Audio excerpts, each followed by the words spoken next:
Board दिखाई दे रहा है सबको? चैप्टर है भारतीय अर्थव्यवस्था 1950 और 1990। इस पाठ के अध्ययन के बाद आप क्या क्या सीखेंगे, सबसे पहले इस पाठ को आपके पाठ्यक्रम में देने के उद्देश्य क्या हैं उसको हम जानेंगे। भारत में पंचवर्षीय योजनाओं को जानेंगे। भारत में विकास के मार्ग के लिए पंचवर्षीय योजनाओं को अपनाया गया, इसके बारे में आप सर्वप्रथम जानेंगे। दूसरा जो लक्ष्य है कि वर्ष 1950 से लेकर 1990 तक विभिन्न क्षेत्रों जैसे कृषि, उद्योग और विभिन्न क्षेत्रों में अपनाई गई नीतियों का मूल्यांकन हम करेंगे, उनकी सफलता के बारे में हम जानेंगे। अगर वो नीतियाँ कहीं असफल रही तो उसके कारणों के बारे में हम जानेंगे। यह नियमित अर्थव्यवस्था के गुणों और सीमाओं की विवेचना करेंगे। आप यहाँ पे क्योंकि भारतीय अर्थव्यवस्था की बात हो रही है तो भारतीय अर्थव्यवस्था की क्या गुण रहे, इनकी क्या विशेषताएं रही, अर्थव्यवस्था की क्या सीमाएं रही, इस चैप्टर में हम वो सब जानेंगे।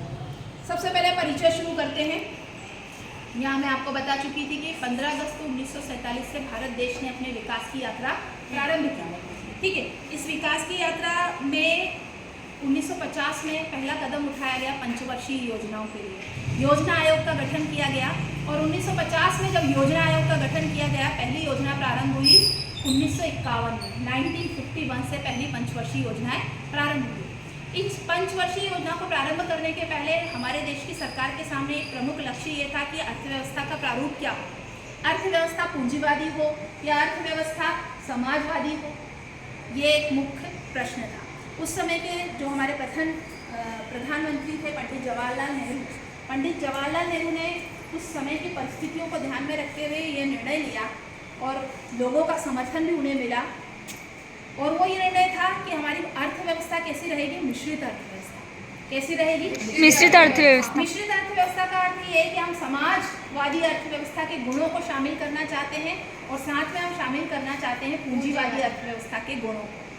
समाजवादी अर्थव्यवस्था का मुख्य उद्देश्य होता है जन कल्याण के लिए कार्य करना। तो भारत जिन परिस्थितियों के साथ आज़ाद हुआ था तो जरूरी था कि हमारे देश में सरकार जन कल्याण के लिए कार्य करे और अधिकतर कार्य जो है सरकार अपने हाथ में ले, सरकार मुख्य भूमिका निभाए। इसीलिए हमने समाजवाद को मिलाया पूंजीवाद के साथ। पूंजीवादी अर्थव्यवस्था का मुख्य उद्देश्य ये होता है कि जो है व्यक्तिगत स्वतंत्रता जो है उसका हनन ना हो, व्यक्तिगत संपत्ति रखने का अधिकार हो, व्यक्ति के सामने धन अर्जित करने की प्रेरणा बनी रहे और व्यक्ति समाज में एक सकारात्मक भूमिका निभाता रहे और व्यक्तिगत विकास करता रहे। इसीलिए हमारे यहाँ पर सार्वजनिक क्षेत्र के साथ निजी क्षेत्र को भी क्या दिया गया, महत्व दिया गया। लेकिन अधिक महत्वपूर्ण कार्य किसे सौंपा गया? समाजवादी अर्थव्यवस्था के रूप में समाजवादी क्षेत्र को अर्थात सरकारी क्षेत्र को अधिक महत्वपूर्ण कार्य सौंपा गया। ठीक है, इसी चीज को आगे बढ़ाते हुए आर्थिक प्रणालियों के प्रकार आप देख चुके हैं।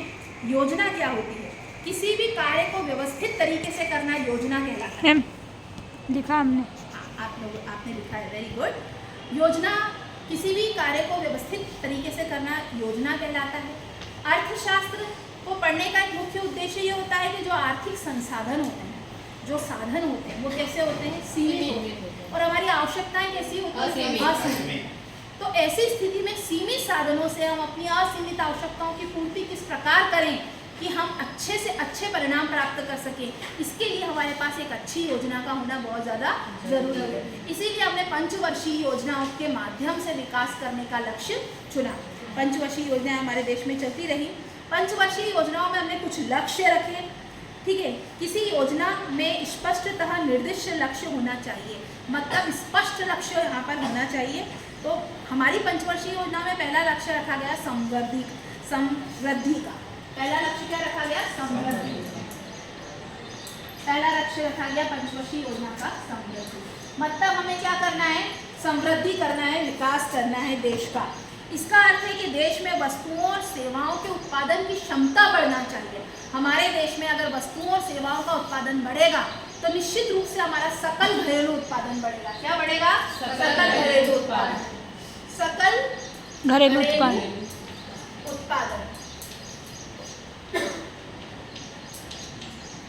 सकल घरेलू उत्पादन को हम बोलते हैं gross domestic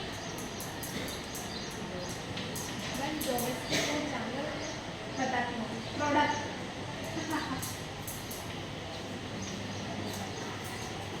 gross domestic product. Domestic का मतलब जानवर नहीं होता, डोमेस्टिक का मतलब होता है घरेलू। क्या होता है? घरेलू। ठीक है, क्या होता है? घरेलू। ठीक है, जैसे शेर जो है वो डोमेस्टिक एनिमल नहीं है, लेकिन डॉग डोमेस्टिक एनिमल है क्योंकि हम उसको घर में पाल सकते हैं। ठीक है, तो डोमेस्टिक का मतलब जानवर नहीं होता, डोमेस्टिक का मतलब होता है घरेलू। तो सकल घरेलू उत्पाद एक देश की सीमाओं के अंदर जितनी भी वस्तुओं और सेवाओं का उत्पादन एक वर्ष में होता है, उन सब का मौद्रिक मूल्य अगर जोड़ लिया जाए तो वो क्या हो जाता है?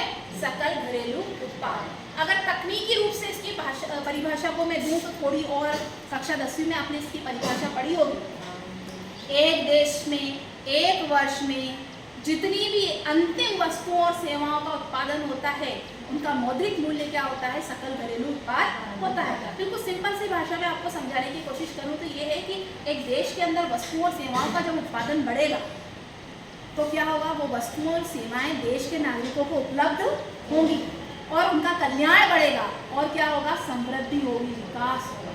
तो पहला लक्ष्य हमारा क्या था कि देश में जो नागरिक हैं उनको वस्तुओं और सेवाओं की उपलब्धता सुनिश्चित करना। ज़्यादा से ज़्यादा वस्तुओं और सेवाओं का हम उत्पादन तब कर पाएंगे जब हमारी उत्पादन क्षमता बढ़ेगी। तो एक और तो हम क्या करना चाहते हैं? उत्पादन की क्षमता बढ़ाना चाहते हैं और दूसरी ओर उन्हीं वस्तुओं और सेवाओं को नागरिकों को उपलब्ध करके उनकी कार्य कुशलता बढ़ाना चाहते हैं।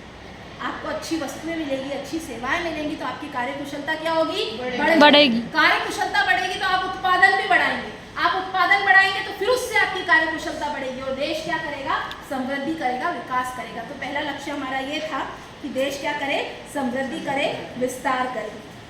ठीक है, यहाँ पर आपको इस बुक में परिचय दिया गया है प्रोफेसर महालोनोबिस का। मैं आपको इनके बारे में कुछ बताना चाहती हूँ। भारत की पंचवर्षीय योजनाओं के निर्माण में अनेक प्रसिद्ध विचारकों का योगदान रहा।